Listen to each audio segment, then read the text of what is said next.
Hello friends, I decided to share my life story with you. This story helped me to open my eyes to many things in this life, and I have nothing to hide, because I do it with the purpose of helping my audience. I run a business in real estate. It's been doing well, more than well, actually. We live in a great neighborhood, have money to travel, eat out, live comfortably. Jessica hasn't worked in years because I told her she didn't need to. She always said she wanted to focus on writing or photography or something creative. I supported that.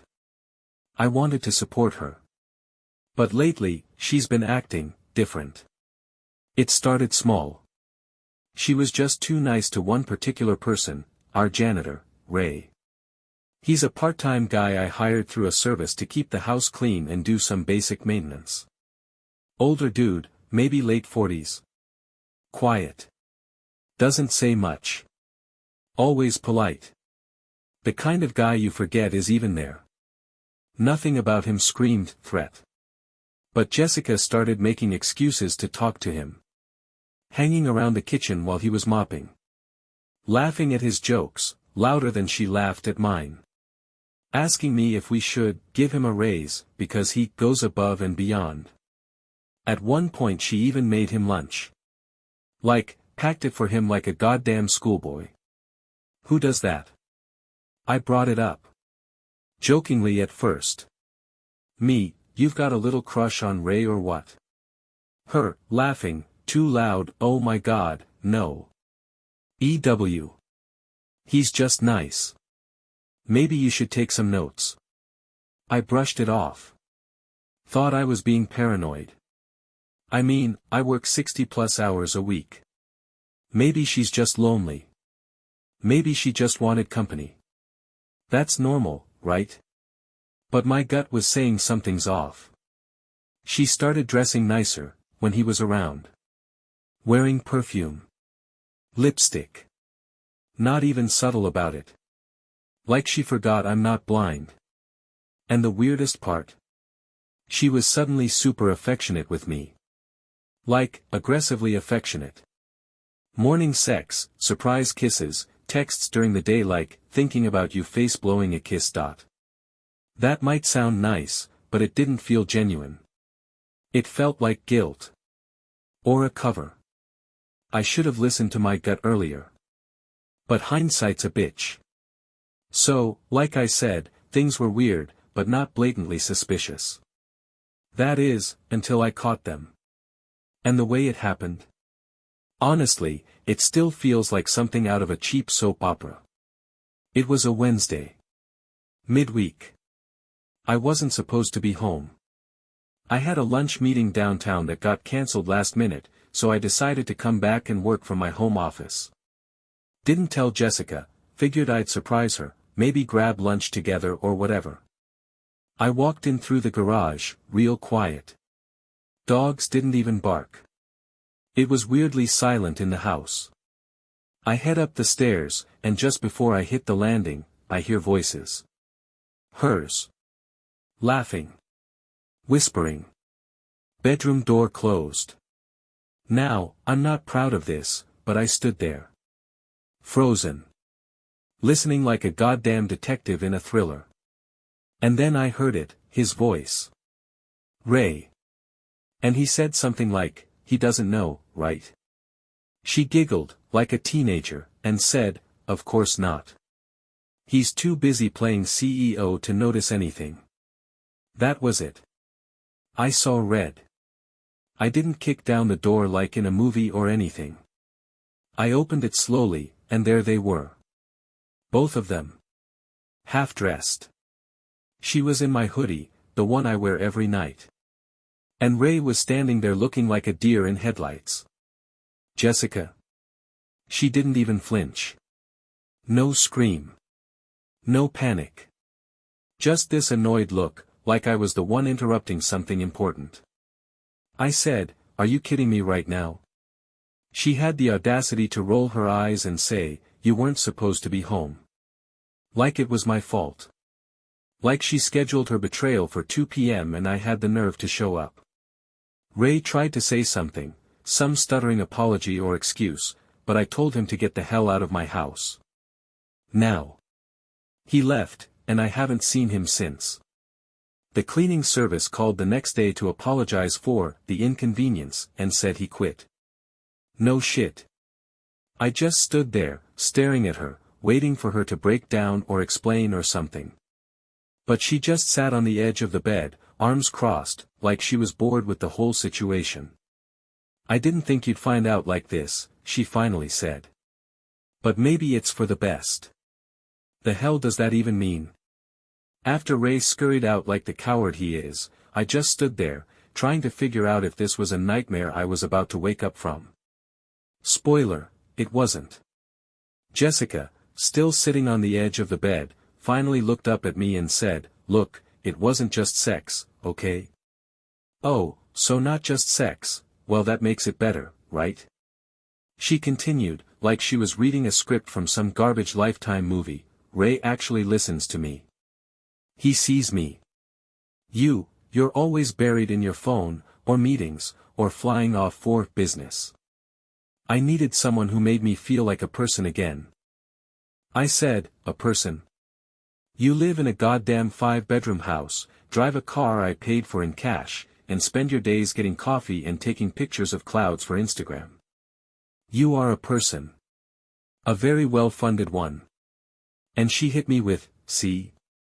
That's exactly it. You think money makes everything okay." This from the woman who once cried because Cartier was out of the bracelet she wanted. I asked her how long it had been going on. She shrugged. "I don't know. A few months. It kind of just happened." "It kind of just happened" is the Cheaters' national anthem, by the way. I asked her why him. Why Ray? The janitor. The guy I paid under the table to clean our baseboards. And she goes, "He made me feel alive." Alive. What is he, a defibrillator? I couldn't believe it. I mean, yeah, we had our dry spells, like every couple does, but I loved her. I trusted her. I built a life for her that most people dream about. And she threw it all away for a man who literally scrubs toilets for a living. I don't say that to look down on him, but come on. There's no way they have anything in common except that they both know where we keep the mop. When I started asking more questions, like where they'd met up, how many times, was it just him, she started getting defensive. "You're interrogating me like I'm a criminal," she said. "You're acting like I shouldn't." I replied. That's when she went full manipulator mode. Accused me of emotional neglect, of pushing her away, of being married more to my business than to her. Funny how that excuse didn't stop her from using the Amex I pay for or living in the house I built. At one point she had the gall to say, "Maybe this is what we needed." Needed. Like it was some kind of couples therapy with benefits. I walked out. I needed air. I needed to not scream. I sat in my car for an hour, gripping the steering wheel like it owed me answers. That was the day everything cracked. After she walked out that day, I was left in a surreal limbo that I couldn't shake off. The shock hit me like a freight train. It wasn't just the betrayal, it was the culmination of everything I'd missed while being blinded by routine and the expectation that money would solve everything. In that moment, I wasn't just a husband, I was a man stripped of his pride, unsure of who I was anymore. For days, I oscillated wildly between fury and numbness. Some nights, rage had me pacing the length of our deserted living room, imagining every slight or lie that led to this moment. I couldn't believe I had built my empire on hard work, thinking I had secured everything, only for it to crumble because the woman I loved chose a life less glamorous, a life with someone whose worth was measured by his ability to scrub floors. Sleep became an elusive friend. I spent long nights wide awake, the silence punctuated by my own thoughts and the relentless replay of her dismissive words. Every time her calm tone echoed in my head, I felt the sting of betrayal anew. I even found myself questioning every conversation we'd ever had, wondering if I misread her kindness, if there was always a hidden agenda behind her smiles when Ray was around. The loneliness was maddening. I raged against the injustice, at my own vulnerability. I felt angry at myself for not seeing the signs, angry at her for dismissing our life together like it was a minor inconvenience, and even angry at Ray, whose presence became a symbol of my shattered reality. I'd sit alone in the dark, revisiting every intimate moment from our past, trying desperately to find clues that should have warned me. The pain was raw and relentless. In moments of despair, I even considered drastic measures, like burning all my possessions in a symbolic gesture of letting go of the life that no longer made sense. But amidst the chaos of my emotions, something else began to stir, a dull, painful acceptance that this wasn't something that could be fixed with money, or a swift burst of rage. It was personal, deep, and meant to be felt until I could start gathering the shards of who I once was. That abyss of emotions left me exhausted. Not just physically, but mentally and emotionally drained. I knew I had a decision to make, a turning point waiting in the wings. But all I could do for now was wallow in the shock, letting the emotions wash over me like an unending, stormy tide. After countless sleepless nights and wrestling with a mix of fury and despair, the time came when I had to decide, do I claw my way back into a marriage that had become a facade, or do I step away and rebuild my life from the ground up? I spent days pacing my empty living room, rehashing every moment, every conversation, every lie. I had the luxury of time and money, but what use was a vault of cash if the person sharing my life wasn't genuine? I started off by writing down what the betrayal had really cost me, not just in trust or pride, but in the wasted years of ignorance. Every lie, every carefully crafted excuse, distilled into bullet points on a notepad. I even looked up counseling options, hoping that maybe a professional could help salvage what was left of our broken partnership. But then came that moment of brutal clarity. Sometimes, the greatest strength is in knowing when to let go. I realized that trying to fix her wasn't going to fix me. Her cynicism, her effortless ability to manipulate every conversation, and her readiness to rewrite the narrative made it clear that the woman I married was a chameleon, one who could adapt her character as conveniently as changing outfits. I had trusted her completely, more than I should have, and that trust had been repaid with deception. In a candid conversation with a few trusted friends and advisors who know both my personal and professional life, it became unmistakable. My self-worth couldn't be measured by a man who cleans floors or by the glamorous business ventures I immersed myself in. I was more than the sum of my material success. I deserved honesty, respect, and a partner who was willing to grow through the inevitable struggles of life, not someone who would hide behind excuses when things got tough. So, I made the call. I told Jessica that our marriage was over. I needed time away to mend not just my pride but the very core of my being. I set the wheels in motion for a trial separation, with the understanding that the dissolution of our union was inevitable. It wasn't an act of weakness but a reclaiming of who I was. Finally, I recognized that money, no matter how abundant, can't buy back trust, nor can it fix a heart broken by lies. After weeks of soul-searching and a few more jaw-dropping twists that I never saw coming, yeah, life really loves to throw curveballs, I'm finally ready to write down what I've learned from this chaos, and offer a bit of advice to anyone finding themselves in a similar mess. What I learned. Trust your gut. I ignored the red flags for too long. Jessica's too nice attitude around Ray, her sudden mini makeover when he was around, it wasn't just a harmless quirk. It was a signal that something deeper was amiss. Money, business success, fancy dinners, they can't hide an aching heart or a deceptive smile. Emotional wealth matters more than financial wealth. Even though I ran a multi-million-dollar business and had more money than I cared to count, I realized that emotional fulfillment can't be bought. I built our life on the premise that I could provide her with everything money could buy, but she craved something far more genuine, a connection that couldn't be walled off by a bank vault.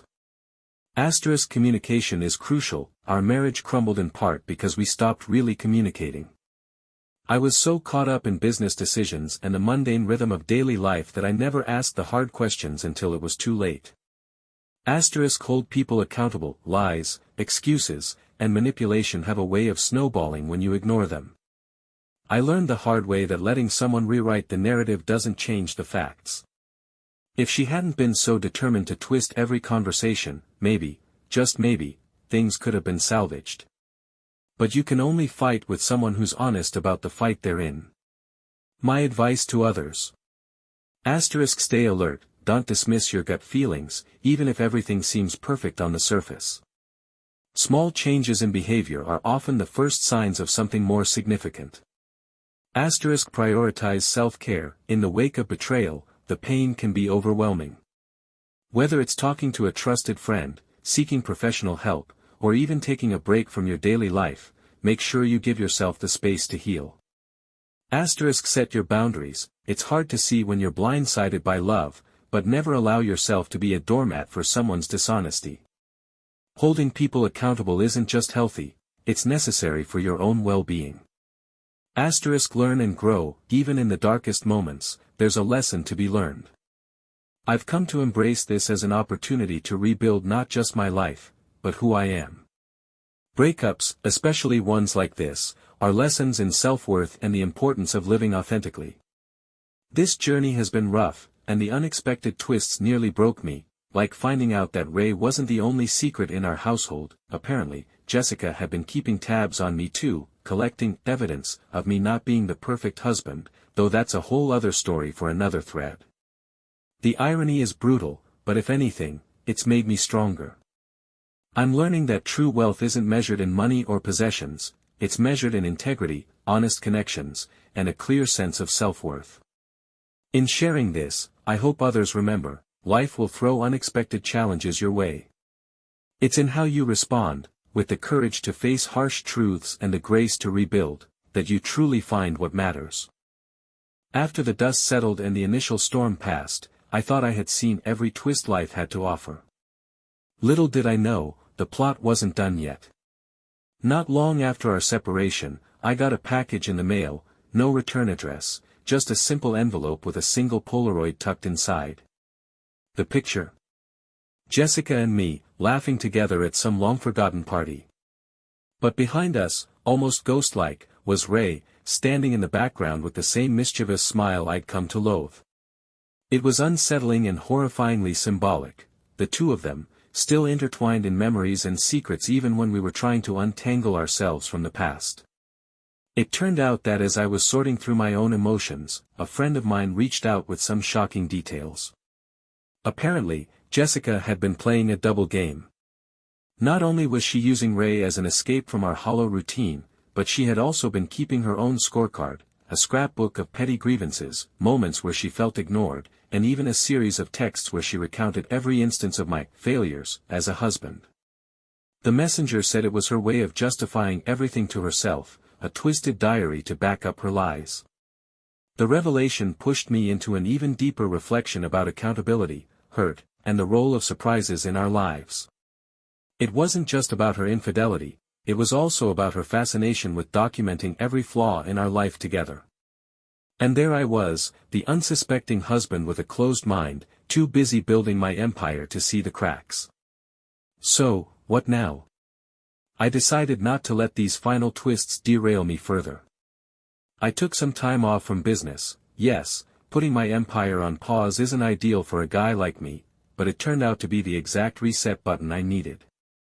I began investing time in real conversations with friends, in therapy sessions where I could openly air the baggage I'd long locked away.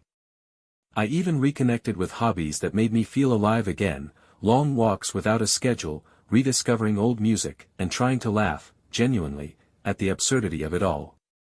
One clear lesson emerged from this messy epilogue: people are complex, and betrayal is rarely as clear-cut as an affair in a one-dimensional story. Life's surprises can be shocking and bitter, but they also force you to redefine what truly matters. For me, it was recognizing that my worth isn't tied to the glossy image of success, nor can it be determined by someone's catalog of perceived failings. I learned that healing is a process, and sometimes the most unexpected twists pave the way for growth. Looking to the road ahead, I've decided to take each day as it comes, a mix of cautious optimism and a healthy dose of self-awareness. I'm rebuilding my trust in myself, and while I might carry scars for a while, they're also proof that I've lived, learned, and become stronger. For anyone reading this who's in the middle of betrayal's chaos, my advice is, acknowledge the pain, but don't let it define your entire story. Life can surprise you in the worst ways, but it can also usher in new beginnings if you're open to them. Stay real, take care of yourself, and remember that sometimes even the most convoluted chapters lead you to a clearer understanding of who you truly are.